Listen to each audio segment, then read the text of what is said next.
My name is Prashant Pathmanaban. I'm a member of the board of Manipal University College, Malaysia.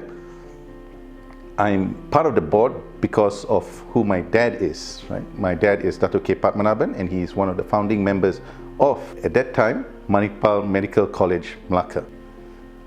So my dad, back in the day, as the Deputy Health Minister of Malaysia, thought that medical colleges in Malaysia and overseas were very limited, and especially in India, where seats were purely taken by Indians, right? And it was purely seat driven. That means it was only a select few who used to get to go there, depending on what the situation was.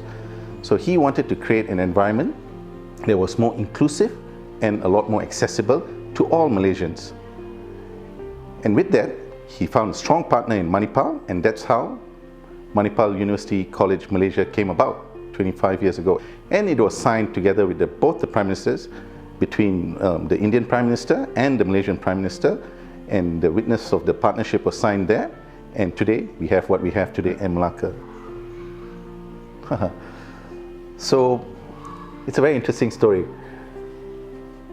My dad was born in an estate called Bukit Bertam, which borders Negeri Sembilan and Melaka, literally just borders both.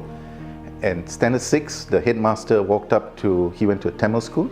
Headmaster of the Tamil school walked up to my grandmother and said, I think your son's got potential. You should do something about this and not let him just go through the system. So she sold a cow and he went to Melaka High. So he was a student in Melaka High, and he stayed in the Varghese home, boarding home. And I think everything that he is comes from that boarding home in Melaka High. And post that, he went to Singapore, and a lot of his friends who were in Singapore at that point were all studying medicine. So their kinship developed, and when he was a Deputy Minister of Health, I think Melaka, again, not too far from Port Dickson, his constituency, all just sat together very well. And of course, as I mentioned, the state in itself, it's a very, very good parent to have.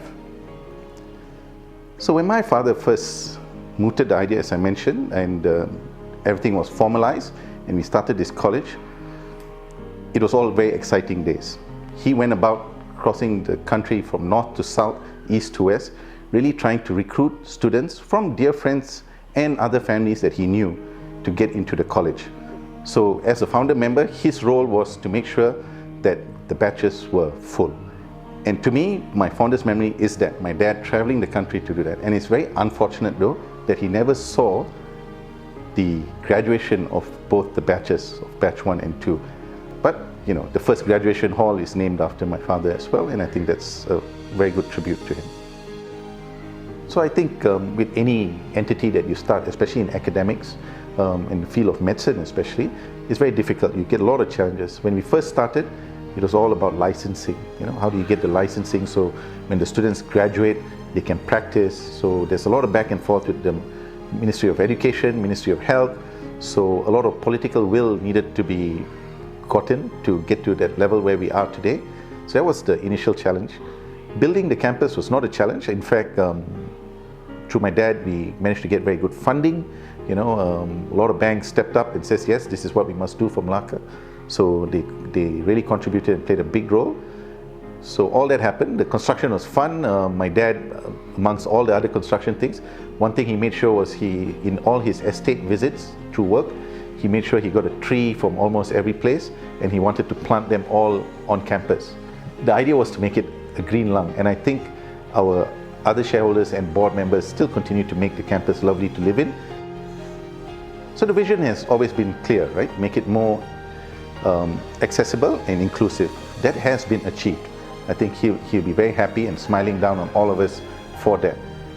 I think if he were around and if he had a hope, it's just how do we make this a little bit more accessible to those who can't afford entrances to the school?